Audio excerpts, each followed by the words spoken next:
अभ्यास 169 80 शब्द प्रति मिनट। यस, इस फैसले में यह कहा गया था कि अगर एक वयस्क पुरुष ने 12 साल की लड़की के वस्त्रों के बाहर से छेड़छाड़ की है या चमड़ी से चमड़ी का संपर्क नहीं हुआ है तो वह पॉक्सो यानी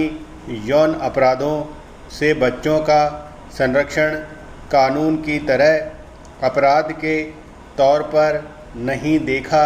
जाएगा, यह फैसला मामला यौन हिंसा नहीं, यौन उत्पीड़न के अंतर्गत आएगा, जबकि निचली अदालत ने इस मामले में अभियुक्त को पॉक्सो के तहत दोषी माना था, बम्बई हाई कोर्ट की व्याख्या किसी भी संवेदनशील व्यक्ति के साथ साथ खुद न्याय व्यवस्था के लिए भी एक परेशान करने वाली बात थी, स्वाभाविक ही इस फैसले को लेकर इस स्तर पर चिंता जताई गई, राहत की बात है कि सुप्रीम कोर्ट ने बिना देर किए इस मामले में नागपुर पीठ के फैसले पर रोक लगा दी, गौरतलब है कि महिलाओं के खिलाफ अपराधों और ख़ास तौर पर यौन हिंसा को लेकर बने कानूनों में चमड़ी से चमड़ी के स्पर्श जैसी शर्त का उल्लेख नहीं है, यों भी महिलाओं के विरुद्ध अपराधों की जो प्रकृति रही है, उसके व्यापक दायरे और जटिलता के मद्देनज़र यह अपने आप में एक उथली समझ है कि यौन हिंसा केवल चमड़ी से चमड़ी के संपर्क को माना जाए, आए दिन महिलाओं या फिर लड़कियों और यहाँ तक कि छोटी बच्चियों से यौन दुर्व्यवहार के जिस तरह के मामले सामने आते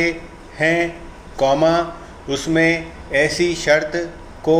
फैसले का आधार बनाने के नतीजों का अंदाज़ा लगाया जा सकता है, सवाल है कि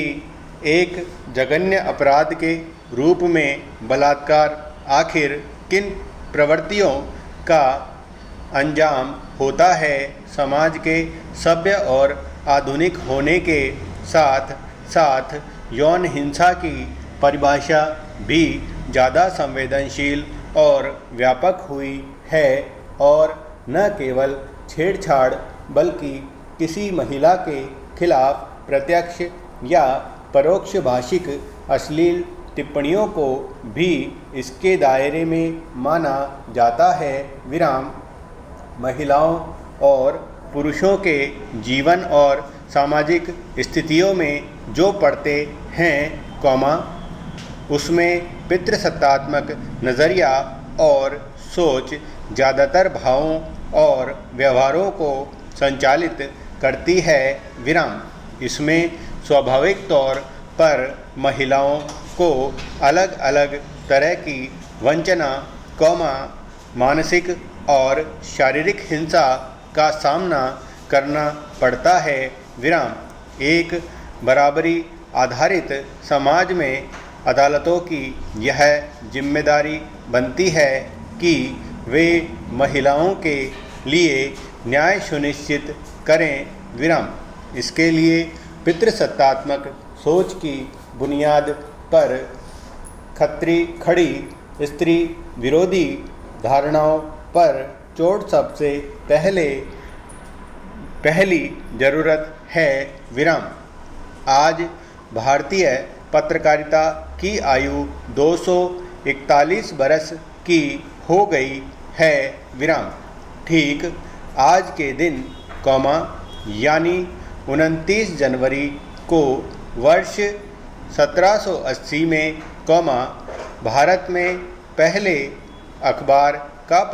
प्रकाशन आरंभ हुआ था विराम। यह किसी की कल्पना में भी नहीं था कि ब्रिटिश हुकूमत की छत्र छाया में व्यापार करने वाला एक